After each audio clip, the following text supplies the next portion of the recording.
Every year, the United States imports more than $438 billion worth of goods from China.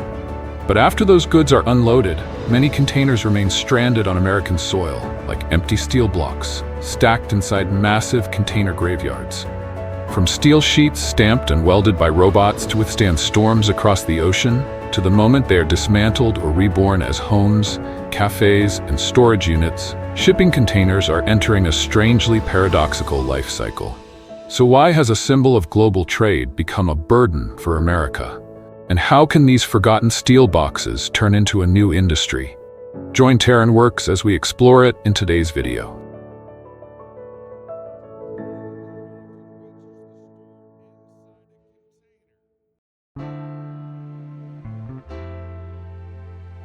If there is one place that most clearly exposes the fragility of the global supply chain, it is the Port of Los Angeles, the largest trade gateway in the United States.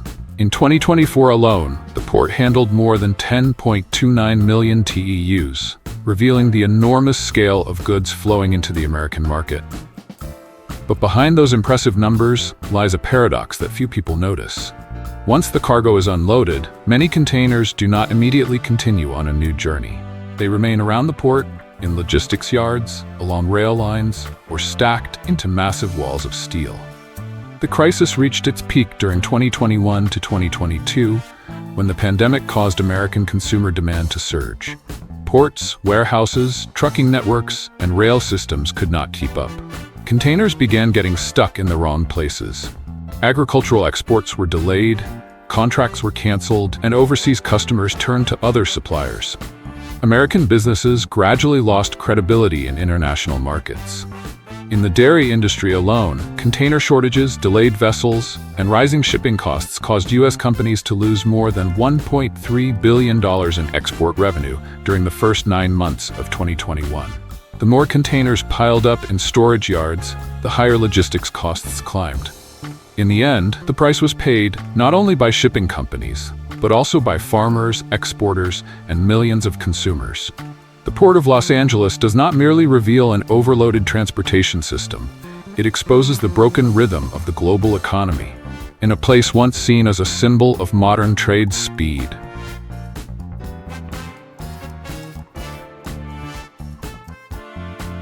The main reason containers are left behind in the United States is not because they are damaged, but because the flow of trade between the US and China is so unbalanced. In 2024, the United States imported about $438.7 billion worth of goods from China, but exported only around $143.2 billion in return, creating a trade deficit of nearly $295.5 billion. Most of these imports are consumer goods, electronics, clothing, household items, toys, furniture, machinery, and components. Products that come in enormous volumes, vary widely in size, and almost have to be shipped in containers because they are easy to stack, seal, protect, and transfer from ocean vessels to trucks or rail. As a result, containers have become almost irreplaceable. But once the goods have entered the US market, the container itself becomes a difficult problem. Either it must be shipped empty back to Asia, or it must remain in storage yards, waiting for an export shipment that is close enough, fast enough, and profitable enough to fill it. In a transportation system where every minute a ship spends at berth, every square meter of deck space, and every hour of loading labor is converted into money, an empty container is no longer seen as an asset. It becomes a burden that must be dealt with.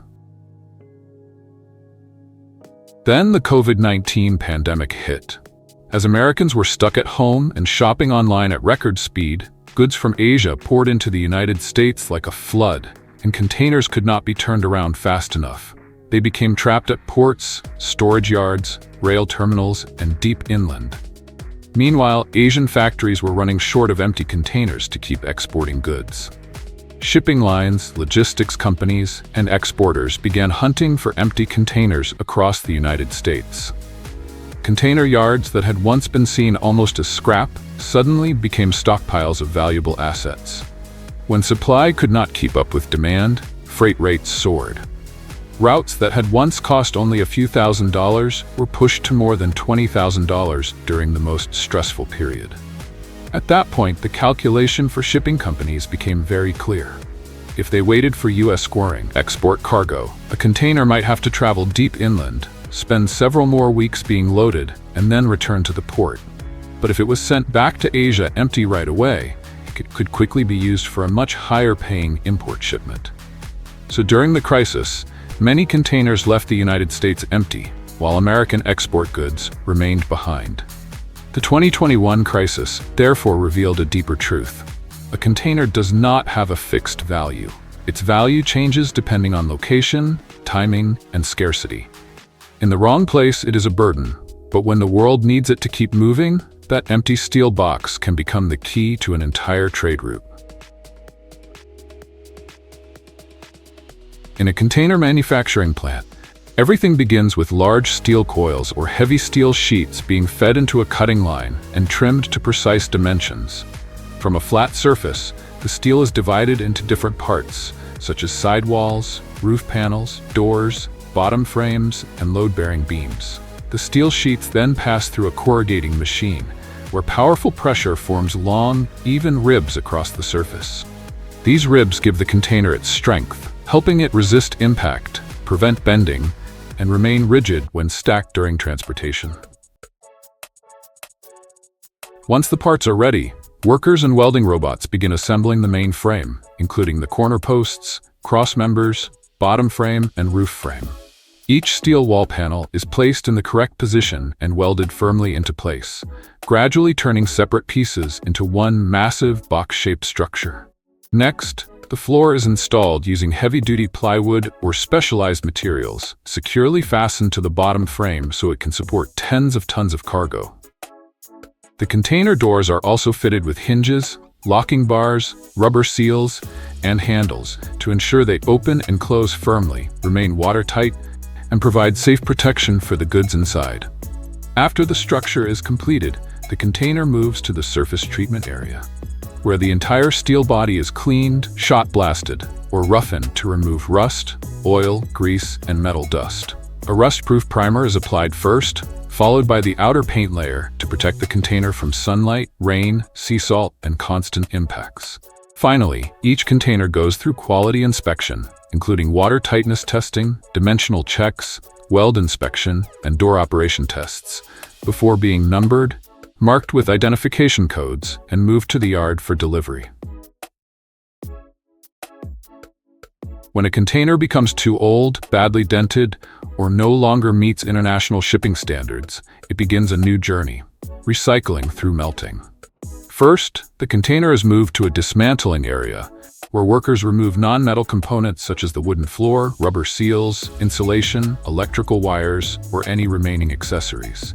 After that, the massive steel body is cut into smaller pieces using hydraulic cutters, plasma cutters, or industrial shredders, turning a multi-ton box into scrap steel fragments that are easier to transport. These steel pieces are then sorted, cleaned of impurities, and stripped of paint, grease, oil, and other materials stuck to the surface before being sent into the furnace. Inside the furnace, the temperature rises extremely high, causing the steel to gradually glow red, soften, and finally melt into a bright stream of liquid metal. Lighter impurities that float to the surface are removed, while the metal composition underneath is adjusted to meet the required quality. From there, the molten steel is poured into molds and cast into new steel billets, bars, or sheets. After cooling and being rolled into finished products, the metal that once formed an old container can be reborn as construction frames, machine components, industrial materials, or even steel sheets used to manufacture the next generation of containers. Through this process, a container that seems to have reached the end of its life is not left behind as waste, but transformed into new raw material, continuing its role in the global production chain.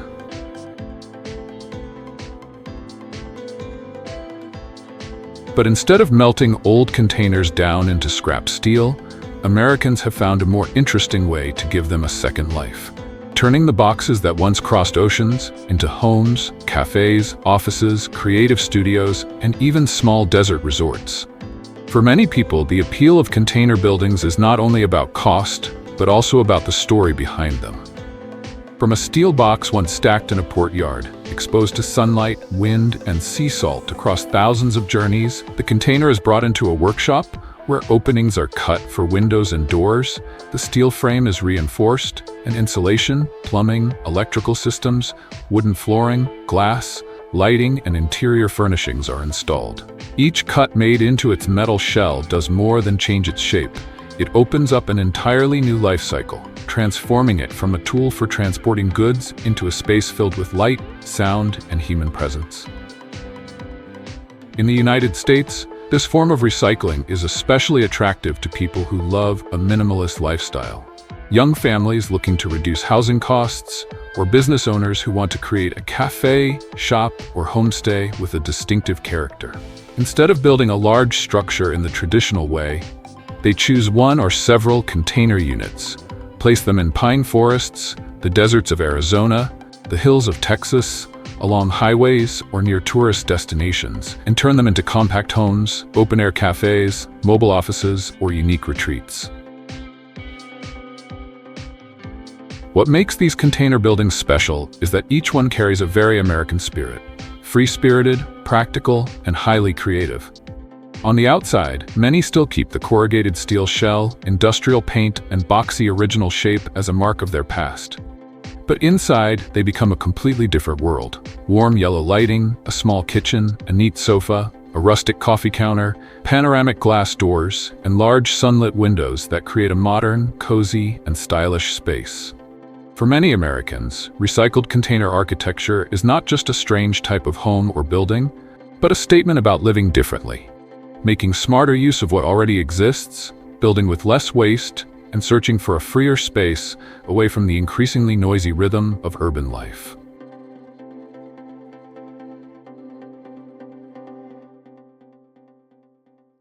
Before 1972, there were virtually no serious legal barriers preventing companies from disposing of waste by dumping it directly into the ocean. This period is often referred to by researchers as the open dumping era, a time when almost anything could be thrown away at sea. In 1968 alone, an estimated 38 million tons of dredged material, 4.5 million tons of industrial waste, 4.5 million tons of sewage sludge, 100 million tons of plastic, 2 to 4 million tons of chemical waste, and 1 million tons of heavy metals were discharged into the ocean. These figures likely underestimate the true scale of the problem, as there was little to no accurate record-keeping at the time. According to U.S. government records, between 1946 and 1970, more than 55,000 barrels of radioactive waste were dumped into the Pacific Ocean, along with an additional 34,000 tons in waters off the eastern coast of the United States. In hindsight, this was an era in which the ocean was treated as an infinite dumping ground for industrial waste. By the late 1960s, however, American society began to shift. Countercultural movements and the rise of environmental awareness pushed the public to confront the true cost of pollution. As a result, in 1972, the U.S. government passed laws that strictly limited the dumping of waste into the ocean. But these new regulations addressed behavior, not the sheer volume of waste that already existed and continued to accumulate. And that is where tires entered the picture. During the 1970s, the rapidly expanding U.S. automotive industry was producing nearly 170 million tires every year, generating an enormous waste problem. Although some very basic recycling methods had existed since the 1960s, the vast majority of tires still ended up in landfills or were incinerated. In the United States alone, tens of millions of tires were incinerated each year, releasing toxic pollutants such as sulfur dioxide, nitrogen oxides, and heavy metals into the air, contributing to severe air pollution and long-term public health risks. In 1972, Broward Artificial Reef Inc. proposed a bold, two birds with one stone solution: remove unsightly piles of tires from land, while simultaneously repairing some of the damage already done to the ocean. And why not turn waste into an ecological solution? The proposal was to build an artificial coral reef made from used tires, placed offshore near Fort Lauderdale. On paper, the logic seemed sound. Natural coral reefs are some of the ocean's most extraordinary ecosystems. Corals are marine invertebrates that provide food and shelter for thousands of species, so their loss would be catastrophic. And yet, we are losing them. The idea, at least in theory, was that by sinking tires into the ocean, they would provide additional hard surfaces on the seafloor for new corals to attach to. Fish would be drawn in, and a self-sustaining ecosystem would begin to form. The more coral that grew, the more marine life would be attracted to the area. Admittedly, this was a highly experimental idea, but similar artificial reefs had already been built across the northeastern United States, the Gulf of Mexico, Indonesia, Malaysia, Australia, and Africa. So the question became, why not try it in Florida, where coral reefs were rapidly declining? In 1974, the Osborne Artificial Reef Project was approved.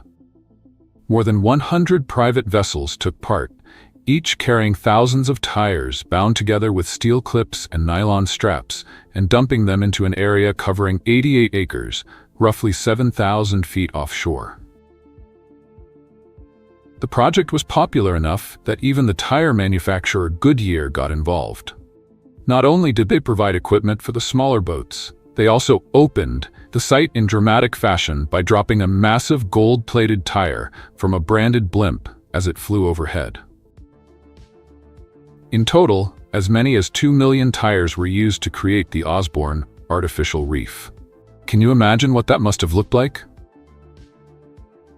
50 years later, what was once expected to become a miracle on the seafloor is now almost unrecognizable. Are you ready to see the results for yourself? Where are the fish? Where is the life? There is nothing. No coral, no fish, no ecosystem.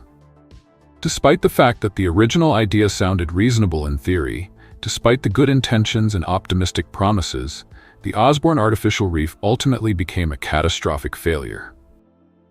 Why did this happen? There was one critical detail that almost everyone overlooked. The tire bundles at Osborne Reef were held together with steel clips and nylon straps, and no one thought to treat the steel to prevent it from corroding in a saltwater environment. At its core, rust is an electrochemical process in which moisture and oxygen strip electrons from iron, forming hydrated iron oxide. In saltwater, this process happens much faster than in freshwater because dissolved salt ions act as electrolytes, accelerating the movement of electrons and breaking down the metal's structure. That meant the steel fasteners on the seafloor were effectively designed to fail from the very beginning. Before long, the steel clips corroded and snapped, causing all 2 million tires to lose their connections and become loose, mobile objects. In a region like Florida, where severe storms are common, powerful currents turn these tires into roaming battering rams, repeatedly slamming them into the surrounding natural coral reefs. As a result, instead of serving as the foundation for a new ecosystem, the tires became mechanical tools of destruction for the existing one. Once the bindings broke and the tires became mobile, the situation quickly spiraled out of control. In 1995, Hurricane Opal swept through the Gulf of Mexico, carrying more than 1,000 tires and scattering them along the Florida Panhandle. 3 years later, Hurricane Bonnie pushed thousands more tires onto the beaches of North Carolina, hundreds of miles from their original location. More importantly, this constant movement completely undermined the project's original ecological goal. Coral cannot take root on surfaces that are continually shifting.